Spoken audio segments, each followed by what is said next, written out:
binigyan kasi talaga din ng focus ito, no, yung ating anti-smuggling campaign.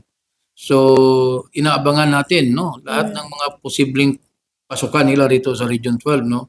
It's either shoreline or highway, no. Sa highway may mga checkpoint tayo.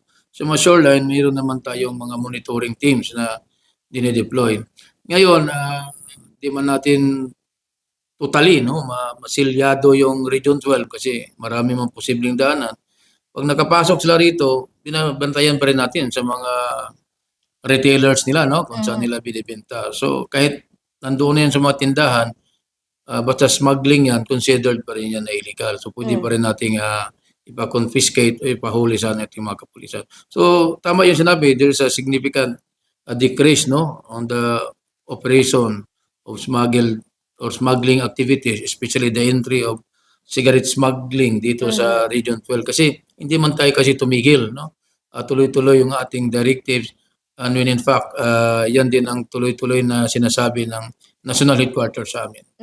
Pero dito po sa Region 12, RD, mostly smuggled cigarette lang po ba yung nag-a-attempt na pumasok dito or may other smuggled goods? Ayun pa yung binitingnan natin, no? But ang very prevalent kasi before itong cigarette smuggling, no? Kaya ito kaagad ang nabigyan natin ng atensyon, no? But we do not limit naman sa sigarilyo lang, no? Lahat ng klaseng smuggling, no? Kasi ito yung current thrust ng government natin yan, especially yung agricultural smuggling that tantamounts to economic sabotage. Pero dito sir, especially dito sa Jensen, since may merkado publiko po tayo, may nahuhuli po tayo ng mga smugglers or nagbebenta po ng mga smuggled cigarette. Ano din po yung mga directives or action nyo dyan, sir? Yes, no, tuloy-tuloy. In fact, I just receiving report, no, sa mga police stations natin, even in Jensen, mayroong mga tindahan, no, mga stores, not necessarily within the public market, no, kasi hindi naman lahat ng supply ng smuggled cigarette ay diretso sa public market. Mayroong din diretso kagad sa mga kanya-kanyang tindahan, no. So yun, binabantayan din naman natin. Okay. Sir, dito na issue, sir, or discussion, panawagan or mensahe mo po sa publiko, sir, regarding dito sa pag-iwas ng mga smuggled cigarettes? Pakiusapan ko, no, ang ating mga kababayan na sana wag nating ipatronize ng mga smuggled cigarettes, no.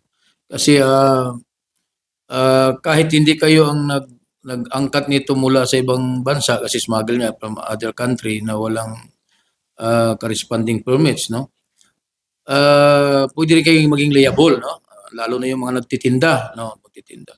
Kasi hindi natin alam yung effect nito kasi hindi man ito dumaan ng regulatory agency ng Philippine government, no, ang paggawa ng mga sigarilyo na yan. Pangalawa, malaki yung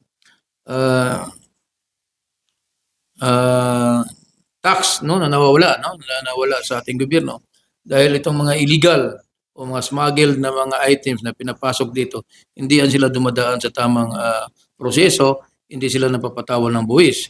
So malaking nawawalang revenue on the part of the government na sana magamit pa sa ibang mga social services. And then, sabi ko nga, baka